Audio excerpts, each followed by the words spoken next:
বিরতির পর স্বাগত।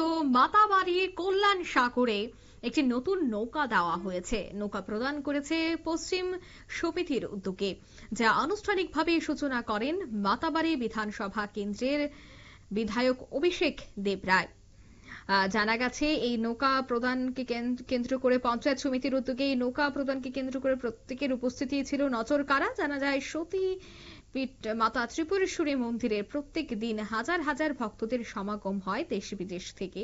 সকলেই মায়ের মন্দিরে সংলগ্ন এই কল্যাণ সাগরে থাকা কচ্ছপগুলিকে খাবার দেয়, যার ফলে প্রায়শই দেখা যায় এই কল্যাণ সাগরে জল দূষিত হয়।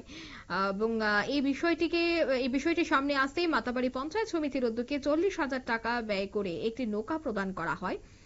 এটি দিঘিকে স্বচ্ছ রাখার লক্ষ্যেই কাজ করবে। বৃহস্পতিবার আনুষ্ঠানিকভাবে এই নৌকাটি কল্যাণ সাগরে নামানো হয় নৌকা পূজনের মাধ্যমে, যেখানে উপস্থিত ছিলেন বিধায়ক অভিষেক দেবরায় এবং পঞ্চায়েত সমিতির চেয়ারম্যান।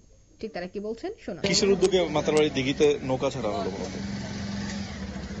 মাতাবাড়িতে আমরা বহুদিন ধরে দেখছি, আমাদের বিধায়ক অনেকবার আলোচনা করেছেন যে দিঘির মধ্যে প্রায় দেখা যায় প্লাস্টিক বা নানান ধরনের কিছু করে থাকে, যারা ডাব ব্যবসা করতে থাকে, অনেক সময় দেখা যায় ডাব করে থাকে।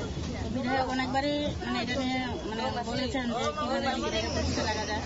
তো আমরা আমাদের পঞ্চায়েত সমিতি থেকে দিয়েছি, ওরা এখন নৌকা বানিয়েছে। যেহেতু প্রত্যেক দিন অনেক যাত্রী আসে, তো সেই দিঘিকে যেন আমরা পরিষ্কারভাবে রাখতে পারি, তার জন্য আমরা একটা নৌকা ছোট করে দিয়েছি দিঘিতে, যেন সেটার মাধ্যমে আমরা দিঘির মধ্যে যা প্লাস্টিক বা যা আবর্জনা থাকে সেগুলো যেন আমরা তুলে নিয়ে আসতে পারি, তার জন্য নৌকাটা এখানে দেওয়া হয়েছে।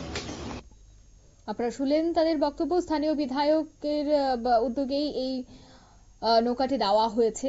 পরিষ্কার দিঘি যেন পরিষ্কার পরিচ্ছন্ন রাখা যায়, তার জন্য পূজার্চনার মধ্য দিয়ে এই উদ্বোধন আজ হয়েছে। দূষণ নিয়ন্ত্রণ করতে এই বিশেষ উদ্যোগ বলে জানাচ্ছেন সংশ্লিষ্টরা। নিয়ে নিচ্ছে মুহূর্তে ছোট্ট একটি বিজ্ঞাপন বিরতি, সঙ্গে থাকুন।